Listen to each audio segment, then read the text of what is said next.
Hello friends, welcome back to my channel. இன்றைக்கி வந்துட்டு ரொம்ப நாளாக எல்லாருமே கேட்டுட்டு இருந்த ஒரு கொஸ்டினுக்கான ஆன்சர் கண்டிப்பாக நான் சொல்கிறேன். அதாவது சில்க் த்ரெட்டில் ஏன் பிசுறு வருது, அதே மாதிரி சில்க் த்ரெட் வந்துட்டு நாங்கள் யூஸ் பண்ணால் மட்டும்தான் பிசுறு வருதா, நீங்கள் யூஸ் பண்ணும்போது நல்லா போடுறீங்களே, எங்களுக்கு சில்க் த்ரெட் எப்படி யூஸ் பண்ணுறதுன்னு தெரியல, கொஞ்சம் சொல்லிக் கொடுங்க அப்படின்னு சொல்லிட்டு நிறைய கொஸ்டின்ஸ் வருது.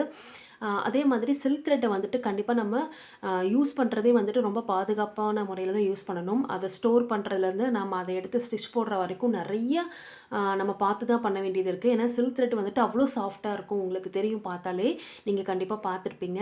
சில்க் த்ரெட் வந்துட்டு பிகினர்ஸ் வந்துட்டு பிகினிங் லெவலில் வந்துட்டு கண்டிப்பாக அதை வச்சுட்டு ரொம்ப கஷ்டப்படுவாங்க.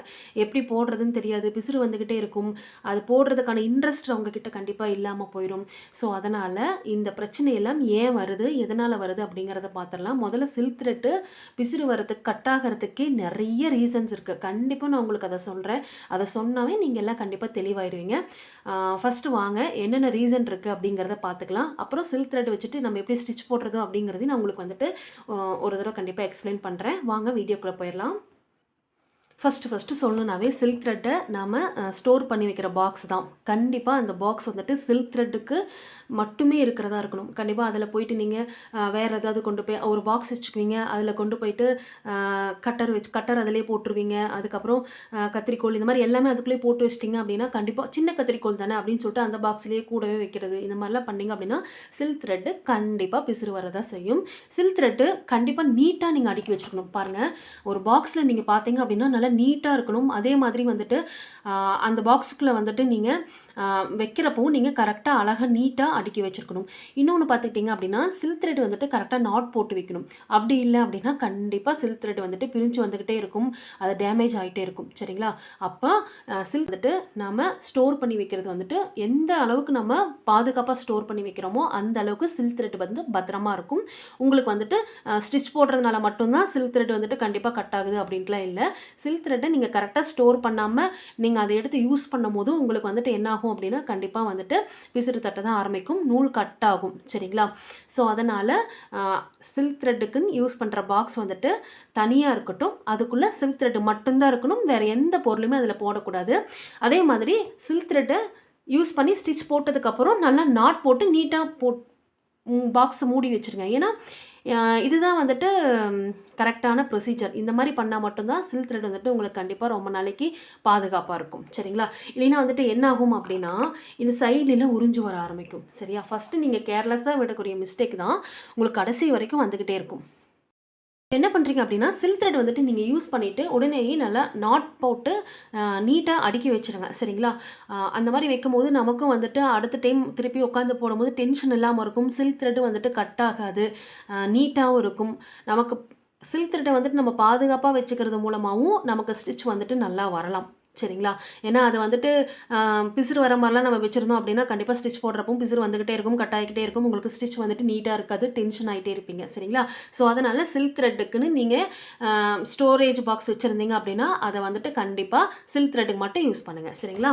ஓகே. ரெண்டாவது வந்து பார்த்துட்டிங்க அப்படின்னா அதே மாதிரி சில்க் த்ரெட் வந்துட்டு நீங்கள் குவாலிட்டி கம்மியானதாக வாங்கினீங்க அப்படின்னாலும் அது வந்து பிசுறு தட்டுறதுக்கு கண்டிப்பாக வாய்ப்பு இருக்குது. ஸோ அதனால் நீங்கள் வந்துட்டு நல்ல குவாலிட்டியான சில்க் த்ரெட்டை நீங்கள் வந்து வாங்கிக்கோங்க. சரிங்களா?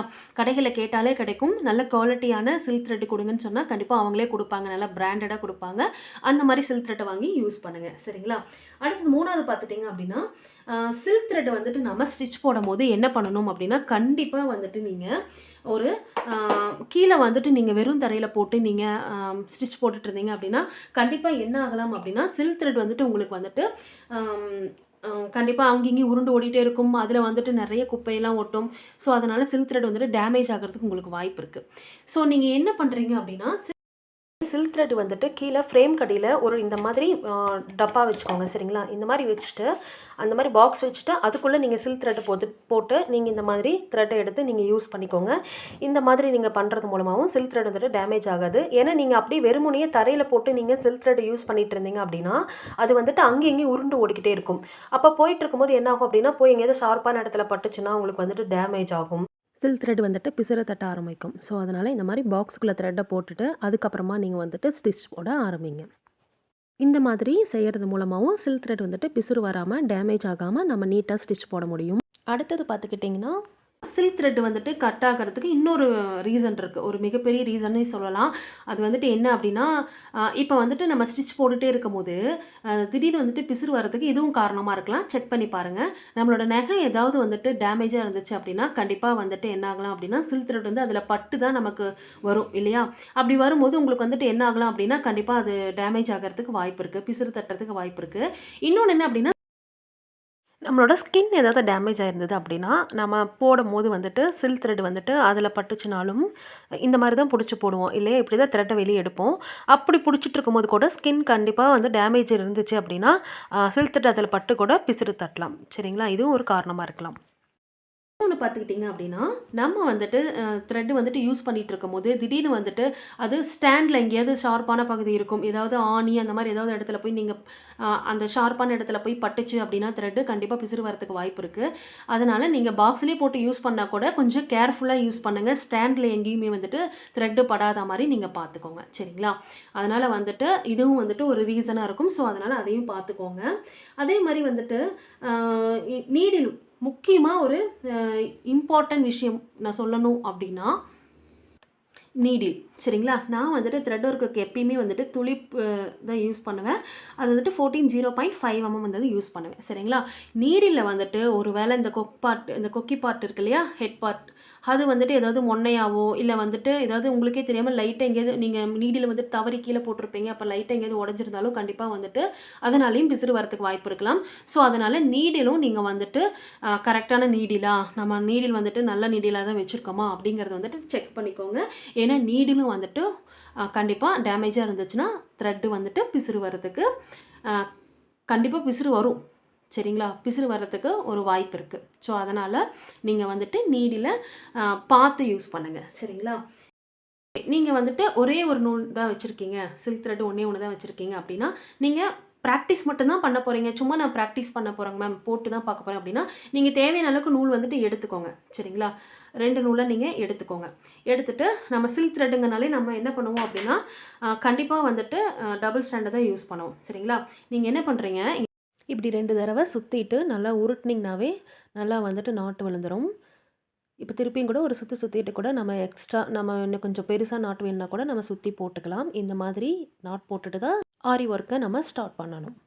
ஓகே. இப்ப பாருங்க. த்ரெட் வந்து நீடில் வந்துட்டு நான் உள்ள இறக்குறேன். சரிங்களா? இப்போ த்ரெட்ட மேல எடுக்கிறோம். ஓகேவா? எடுத்துட்டு இங்க பாருங்க. எடுக்கும்போது இந்த நீடிலோட ஹெட் பார்ட்ல புடிச்சு இழுக்கக்கூடாது.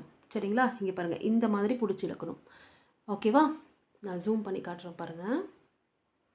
த்ரெட்ட வெளியில எடுக்கும்போது இங்க பாருங்க.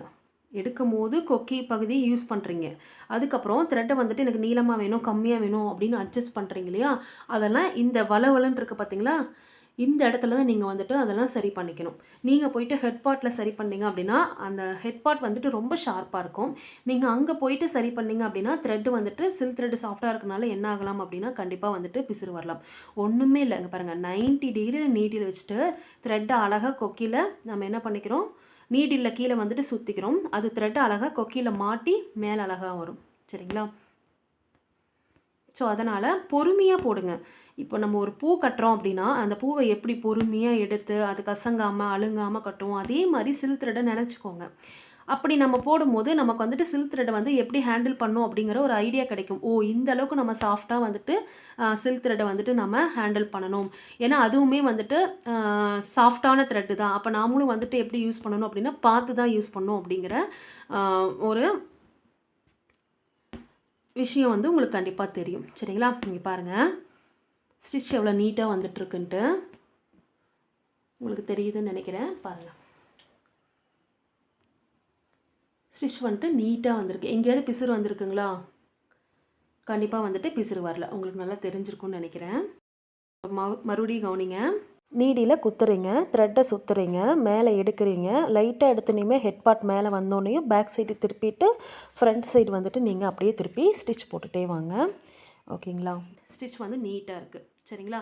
இப்போ நீங்க என்ன பண்றீங்க அப்படின்னா, நீங்க வந்துட்டு த்ரெட்ட வந்துட்டு நீங்க எந்த அளவுக்கு கீழே பிடிச்சிருக்கணும் அப்படின்னா ரொம்ப டைட்டாக பிடிச்சிருக்கக்கூடாது. சரிங்களா? ரொம்ப டைட்டா புடிச்சு நீங்க ஸ்டிச் போட்டீங்க அப்படின்னா, கண்டிப்பா வந்துட்டு பிசுறு தட்டும். த்ரெட் அறுந்து போறதுக்கு கூட வாய்ப்பு இருக்கு. ஸோ, அதனால கீழ வந்துட்டு த்ரெட்ட வந்துட்டு நீங்க கரெக்ட்டான அளவா பிடிச்சிருக்கணும். ரொம்ப டைட்டாவும் பிடிச்சிருக்கக்கூடாது, ரொம்ப லூஸாவும் பிடிச்சிருக்கக்கூடாது. அதே மாரி நீங்க த்ரெட்ட மேல இழுக்குறீங்க பார்த்தீங்களா? இப்படி கொக்கியில மாட்டி இழுக்குறீங்க பார்த்தீங்களா? அதுவுமே வந்துட்டு இங்க பாருங்க ஃபார் எக்ஸாம்பிள் இப்படி வெடுக்குன்னு இழுக்கக்கூடாது. ரொம்ப ஃபோர்ஸா இழுப்பாங்க மேலே த்ரெட் இழுக்கும்போது. வெடுக்கு வெடுக்குன்னு இழுத்தீங்கன்னா, கண்டிப்பா கிளாத்தோட த்ரெட்டும் கட் ஆகும். சில்க் த்ரெட்டும் வந்துட்டு கண்டிப்பா கட் ஆகும். ஸோ, அதனால மெதுவா தான் நீங்க மேல த்ரெட்ட வந்துட்டு இழுக்கணும். ஓகேங்களா? கிளாத்தோட நூல் கட்டாச்சுன்னா என்ன ஆகும்? இங்க வந்துட்டு ப்ளவுஸ்ல கோடு கோடா தெரியும். நீங்க இதெல்லாம் அனுபவப்பட்டுருப்பீங்கன்னு நெனைக்கிறேன். கண்டிப்பா கிளாத்தோட ஒரு நூல் வந்துட்டு தெரியாம நம்ம பிச்சுட்டோம் அப்டின்னா, தெரியாம வந்துட்டு கட் ஆயிருச்சு அப்டின்னா, அப்டியே கோடு கோடா தெரியும். ஸோ, அதெல்லாம் வந்துட்டு நம்ம அ வராம பார்த்து தான் ஸ்டிச் போடணும். அந்த மாரி கஸ்டமர் ப்ளவுஸ்ல போட்டு குடுத்தோம் அப்டின்னா, கஸ்டமர் கண்டிப்பா வந்துட்டு ஒத்துக்க மாட்டாங்க. ஸோ, அதனால நம்ம நீட்டா போடணும். நம்ம பழகுற கிளாத்லயே நமக்கு என்னென்ன மிஸ்டேக் வருதோ, அது எல்லாமே சரி பண்ணிக்கணும். நான் பாருங்க பாப்லின் கிளாத் தான் யூஸ் பண்ணிட்டுருக்கேன். நீங்க வந்துட்டு அந்த அந்த கிளாத்லயே வந்துட்டு நீங்க பண்ற எல்லா மிஸ்டேக்கையும் வந்து சரி பண்ணிக்கணும். அப்பதான் நீங்க வந்துட்டு ப்ளவுஸ்ல ஒர்க் பண்ணும்போது கண்டிப்பா இந்த மிஸ்டேக்லாம் வந்துட்டு உங்களுக்கு வராது. சரிங்களா? அதனால பிராக்டிஸ் பண்ணும்போதே என்னென்ன மிஸ்டேக் பண்றீங்களோ, அதையும் வந்துட்டு கரெக்ட் பண்ணி எப்படி ஸ்டிச் போடணும் அப்படிங்கிறதையும் வந்துட்டு நல்லா பிராக்டிஸ் பண்ணிக்கோங்க. வீடியோவையும் ஒரு தடவைக்கு 2 தடவ கண்டிப்பா நல்லா பாருங்க. உங்களுக்கு வந்துட்டு எந்த இடத்துலயாவது புரியலினா கூட கண்டிப்பா புரியும். நீங்க 2 தடவ அந்த வீடியோ பார்க்கும்போது. சரிங்களா? அதே மாதிரி இன்னொன்னு சொல்லணும்னு நெனச்சேன். இப்போ வந்துட்டு சில்க் த்ரெட்ல வந்துட்டு நாட் போடுவீங்க. சரிங்களா? ஒரு சிலர் என்ன சொல்லுவீங்க, நார்மலாவே எனக்கு நாட் வரமாட்டேங்குதுங்க மேம். என்னால வந்துட்டு இங்க பாருங்க, நான் சொல்றேன். என்னால வந்துட்டு இங்க பாருங்க, இப்டி த்ரெட் போட்டுட்டுங்க மேம், நான் இங்க நாட் போடுறேன்னு வைங்களேன், எனக்கு இந்த இடத்துல நாட் போடும்போது நான் த்ரெட் இங்க எடுத்துட்டேன். அதே மாரி உள்ளருந்து த்ரெட் எடுக்கிறதுக்குள்ள இந்த த்ரெட் உள்ள போயிருதுங்க மேம், அப்டின்னு சொல்றீங்க. ஸோ அதுக்கு என்ன பண்ணலான்னு பார்த்தீங்கன்னா, த்ரெட்ட வந்துட்டு இந்த மோதிர விரலால பிடிச்சுக்கோங்க. சரிங்களா? மேலே கொஞ்சம் பிகினர்ஸ் தானே நீங்க, ஒண்ணும் ப்ராப்ளம் இல்ல. கொஞ்சம் பெருசாவே எடுத்துக்கோங்க. ரொம்ப லென்த்தா எடுத்துக்க வேணாம். இந்த அளவுக்கு எடுத்துக்கோங்க. எடுத்துட்டு, இப்ப என்ன பண்றீங்க அப்டின்னா, இது நீடிலோட சேர்த்து பிடிச்சிருக்கோம். சரிங்களா? இப்ப என்ன பண்றோம் அப்டின்னா, த்ரெட்ட வெளியில எடுங்க இத புடிச்சுக்கிட்டு. சரியா? எப்படி இருந்தாலும் கீழ இருந்து த்ரெட் வந்துட்டு மேல வந்துரும். ஓகேவா? இப்ப என்ன பண்றோம் அப்டின்னா, இத வச்சு நம்ம அப்படியே என்ஆர் போட்டு ஃபினிஷ் பண்ணிக்கிறோம். ஓகேங்களா? இன்னொரு முறை என்ன அப்டின்னா, அத நல்லா கவனிச்சுக்கோங்க. அதுவும் ஈஸியா தான் இருக்கும். இப்ப பாருங்க, நான் இங்க ஸ்டிச் போட்டு வரேன். சும்மா உங்களுக்கு இன்னொரு முறை நான் சொல்லி காமிச்சுர்றேன். இப்போ வந்துட்டு இவ்வளோ தூரம் ஸ்டிச் போட்டாச்சு. இப்போ இங்க வந்துட்டு எண்டு நாட் நான் போட போறேன் அப்டின்னா, இப்போ இங்க வந்துட்டு த்ரெட் இவ்வளோ தூரம் எடுத்துக்கிறீங்க. எடுத்துட்டு இதே ரிங் ஃபிங்கர வந்து நீங்க யூஸ் பண்ணிக்கலாம். சரிங்களா? ரிங் ஃபிங்கர இந்த அளவுக்கு த்ரெட் வெளியில எடுத்துக்கோங்க. யூஸ் பண்ணிட்டு இப்டி பிடிச்சுக்கோங்க. பிடிச்சுட்டு த்ரெட் வந்து கரெக்ட்டா இந்த துளிப் இருக்கு பார்த்தீங்களா? இந்த துளிப் வந்துட்டு உங்கள பார்த்த மாரி இருக்கட்டும். சரிங்களா? இந்த மோதிர விரலால த்ரெட்ட பிடிச்சுக்கிறீங்க. துளிப் வந்துட்டு உங்கள பார்த்த மாரி இருக்கட்டும். இப்ப த்ரெட்ட சுத்தி மேல எடுங்க. அழகா வந்துரும். ஆ உங்களுக்கு வந்துட்டு ஈஸியா நாட் கிடைச்சிரும். சரியா? இத நல்லா ஃபாலோ பண்ணி பாருங்க. ஏன்னா உங்களுக்கு வந்துட்டு பாவம் நீங்க பிகினர்ஸு. ஸோ அதனால உங்களுக்கு வந்துட்டு அப்படியே வந்துட்டு உங்களுக்கு வராது. இப்ப இங்க பாருங்க. இப்ப இந்த மாரி இப்ப வந்துட்டு எனக்கு நல்லா பிராக்டிஸ் இருக்கறனால, எனக்கு வந்துட்டு த்ரெட்ட நான் பிடிக்காமயே பாருங்க த்ரெட்ட மேல இழுக்கும்போது அழகா வந்துரும். நீங்க பிகினர்ஸ் இல்லையா? ஸோ, அதனால உங்களுக்கு கொஞ்சம் இந்த மாதிரி பிராக்டிஸ் ஆகுறதுக்கு ரொம்ப நாள் ஆகும். ஸோ, அதனால நான் சொன்ன டிப்ஸ யூஸ் பண்ணி பாருங்க. அதுக்கப்புறம் கை வந்துட்டு கையில பிடிச்சுக்காமயும் நீங்க போட்டு பாருங்க. பிராக்டிஸ் ஆனதுக்கப்புறம் வந்துரும். நாம வந்துட்டு கையில புடிச்சு போடுறதுனால, த்ரெட் கொஞ்சம் மேல எக்ஸ்ட்ரா எடுத்துருவோம் இல்லையா? கொஞ்சம் நீளமான த்ரெட் எடுக்கறனால, எண்ட் நாட் போட்டு முடிச்சதுக்கப்புறம் இந்த மாரி நீட்டிட்டுருக்கும். இது வந்துட்டு நீங்க ஃப்ரேம் கடையில நீடில விட்டு மேல கொண்டு வந்து அந்த த்ரெட்ட புடிச்சு இழுத்தீங்கன்னா, அது உள்ள போயிரும்.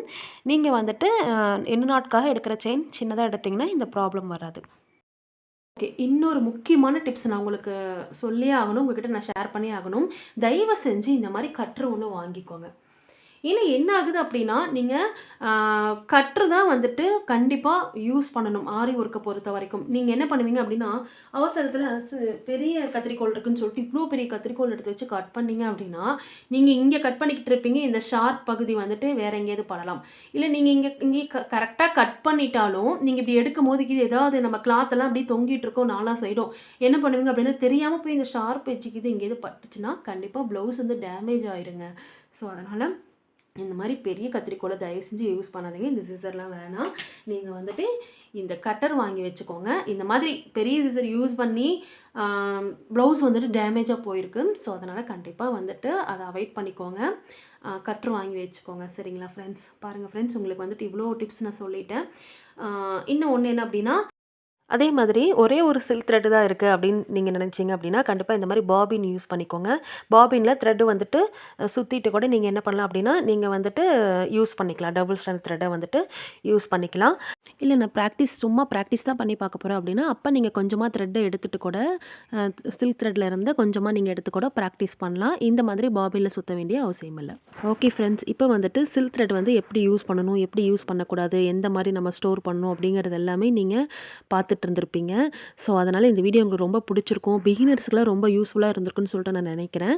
ஸோ அதனால் இதில் என்னென்ன ப்ராப்ளம் வந்து நீங்கள் சந்திச்சிங்க அப்படிங்கிறத கண்டிப்பாக கமெண்ட் பண்ணுங்கள், நானும் தெரிஞ்சுக்கிறேன். நெக்ஸ்ட் ஒரு வீடியோவில் நெக்ஸ்ட் ஒரு இம்பார்ட்டன்ட் ஆரி டிப்ஸோடு நான் உங்களை சந்திக்கிறேன். நிறைய பேர்த்துக்கு இதை ஷேர் பண்ணுங்கள். கண்டிப்பாக என்னோடய சேனலை சப்ஸ்கிரைப் பண்ணிக்கோங்க அண்ட் லைக் பண்ணுங்கள். அண்ட் ஏதாவது டவுட் இருந்தால் கமெண்ட் பாக்ஸில் கமெண்ட் பண்ணுங்கள். கண்டிப்பாக உங்களுக்கு ரிப்ளை பண்ணுறேன். ஓகே ஃப்ரெண்ட்ஸ், இதோட நான் வீடியோ முடிச்சுக்கிறேன். Thank you friends.